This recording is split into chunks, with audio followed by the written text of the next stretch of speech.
Everyone, मैंने मानेगी एक नई वीडियो के साथ। तो आज की वीडियो में मैं लेके आई हूँ आपके लिए सबसे आसान बाजू डिजाइन।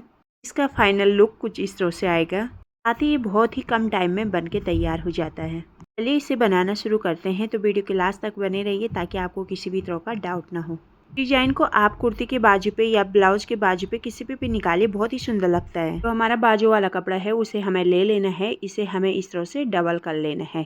दोनों बाजुओं की कटिंग हम एक साथ करेंगे तो हमें इसको 4 फोल्ड कर लेना है। इसकी चौड़ाई हमें 10 इंच रख लेनी है।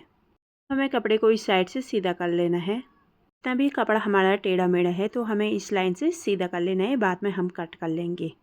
से हम बाजू की लंबाई का नाप लगा लेंगे। जितनी लंबी आपको स्लीव्स बनानी है उतना लंबा आप नाप ले सकते हो। इस पे 18 इंच पे निशान लगा रही हूँ। 2 इंच हमारा माइनस हो जाएगा, 1.5 इंच नीचे से दबेगा और आधा इंच ऊपर की सिलाई में दब जाएगी। ये 16 इंच बन के तैयार होगा। हम इस साइड में 3 इंच पे एक निशान और लगा लेते हैं और इस साइड में हमें 2.5 इंच पे एक निशान लगा लेना है। मैं ये 2.5 इंच से इस 3 इंच पे इस तरह से इस लाइन को स्लीव्स की शेप दे देनी है। हमारी फ्रंट वाली शेप होगी। आधा इंच ऊपर पे हमें एक लाइन और खींच लेनी है। ये बैक वाली लाइन होगी। हमें इस साइड में बाजू की मोहरी की चौड़ाई रख लेनी है और 1 इंच हमें एक्स्ट्रा मार्जिन के लिए रख लेना है। साइड में भी हमें एक सीधी लाइन खींच लेनी है और इस साइड में भी हमें जो ये बाहर का निशान है, जो हमने मार्जिन का कपड़ा रखा था, इसको इस तरह से लाइन खींच लेनी है बाहर की साइड में। जो ये सिलाई वाला निशान है इसको भी हमें ऊपर की साइड में इस तरह से आधा इंच बाहर की तरफ मार्जिन को छोड़ते हुए लाइन खींच लेनी है।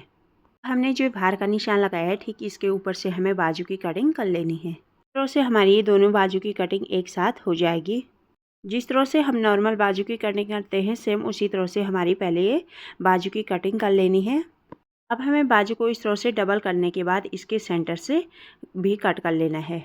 बाजू के बीचों बीच कटिंग करने के बाद हमारी एक बाजू के 2 पार्ट्स हो जाएंगे। तो हमने जो बीचों बीच कटिंग की है तो हमें इस कपड़े को अंदर की तरफ फोल्ड कर लेना है। दोनों साइड में 1-1 इंच अंदर की तरफ फोल्ड करते हुए हमें इसके ऊपर से सिलाई रख लेनी है। फिर उसके बाद हमें नीचे से भी कपड़े को फोल्ड करते हुए यहाँ पे सिलाई रख लेनी है। इस तरह से हमें बाजू के दोनों पार्ट्स में अंदर की तरफ फोल्ड करते हुए सिलाई रख लेनी है। हमें इस तरह की डोरी बना के तैयार कर लेनी है इसके बीच में लगाने के लिए। अब आप जहाँ तक डोरी लगाना चाहते हैं उतना लंबा हमें इस तरह का पेपर ले लेना है। पेपर की चौड़ाई हमें उतनी रखनी है जितनी हम इस पे डोरी की चौड़ाई रखेंगे। इसमें मैं डोरी की चौड़ाई 2 इंच रख रही हूँ और 1-1 इंच हमें बाहर की साइड में एक्स्ट्रा रख लेना है। दोनों साइडों में पेपर की बाहर की साइड एक्स्ट्रा पेपर भी हो तो चलेगा, लेकिन बीच में जो हमारा डोरी का गैप रहेगा उसमें हमें 2-2 इंच पे ही निशान लगाना है। हमने निशान लगाया है इसे हमें इस तरह से सीधी कर लेनी है दोनों साइडों में। अब हमें लंबाई में भी 2-2 इंच का गैप छोड़ते हुए इस तरह से निशान लगा लेना है। निशान हमने एक साइड में लगा के तैयार किया है, उसको हमें दूसरी साइड में भी कपड़े को बराबर में बिछाते हुए इस निशान को दूसरी साइड में भी लगा लेना है। हमने जो पेपर पे 2 इंच के गैप में ये लाइन खींची है ठीक इसके ऊपर से हमने ये बाजू के फ्रंट वाली साइड में जहाँ पे हमने 1 इंच का कपड़ा अंदर की साइड में फोल्ड किया था उसको हमें पेपर के ऊपर से इस तरह से रख लेना है लास्ट तक जहाँ तक आप डोरी लगाना चाहते हो। यहाँ पे नीचे मैं ओपन छोड़ दूँगी, यहाँ पे मुझे पेपर की ज़रूरत नहीं है। इससे ऊपर मैं डोरी लगाऊंगी तो यहाँ पे मैं पेपर को बिछा लेती हूँ। इस तरह से हमें एक लंबी डोरी बना के तैयार कर लेनी है और इसके हमें इस तरह से छोटे छोटे टुकड़े कर लेंगे। इनकी लंबाई हमें 2 इंच रखनी है। हम सिलाई मशीन पे आ जाएंगे। सबसे नीचे से हम पेपर रखेंगे, उसके ऊपर से हमें स्लीव्स वाला कपड़ा ले लेने हैं जो हमने ये 2-2 इंच के छोटे छोटे टुकड़े बना के तैयार किए थे। अब हमें इसको इस तरह से डबल करते हुए पेपर और बाजू के बीच में रख लेंगे और यहाँ पे पक्की सिलाई लगा लेंगे।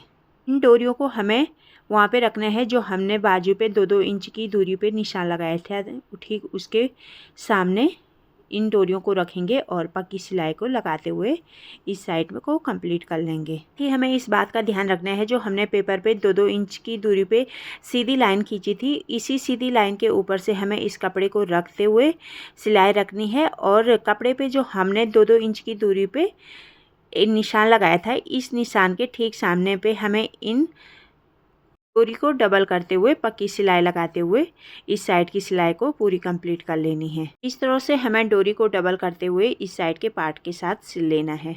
उसी तरह से हमने जो पेपर के ऊपर से 2 इंच की दूरी पे सीधी लाइन खींची थी, इस सीधी लाइन के ऊपर से हमें कपड़े को रख लेना है इस तरह से और जो हमने कपड़े पे 2-2 इंच की दूरी पे निशान लगाया था, इसके ऊपर से हमने ये डोरी की कटिंग की है, इन डोरियों को डबल करते हुए 2-2 इंच की दूरी पे सिल के पक्की सिलाई के साथ लगा के तैयार कर लेना है।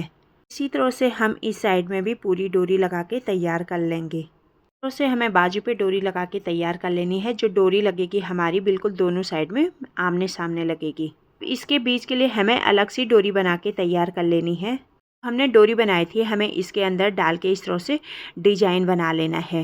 इसका गैप 2-2 इंच का है, लंबाई भी और चौड़ाई भी। आप इसकी लंबाई चौड़ाई अपने अनुसार रख सकते हो। ऊपर से जो ये ओपन है, इसे हमें ऊपर की साइड में सिलाई रख करके फिक्स कर लेना है दोनों साइड में। तो से हमारी ये डोरी वाली डिजाइन बनके तैयार हो जाती है बहुत ही कम टाइम में। मैं ये मेन फैब्रिक के साथ सिल लेना है। आप इसको ब्लाउज़ पे, कुर्ती पे, किसी पे भी निकालिए। मैंने ये कुर्ती पे निकाली है ये डिज़ाइन। जो ये शोल्डर में हमारा खाली रह जाता है, इसे हमें अंदर की साइड फोल्ड करते हुए सिलाई रख लेनी है। बाजू को कुर्ती पे सिलने के बाद अब हमें जो ये हमने साइड पे सिलाई वाली लाइन खींची थी, ठीक इसके ऊपर से हमें सिलाई लगा लेनी है फिटिंग की। पूरी सिलाई कंप्लीट होने के बाद हमारी स्लीव्स डिजाइन कुछ इस तरह से बनके तैयार हो जाती है।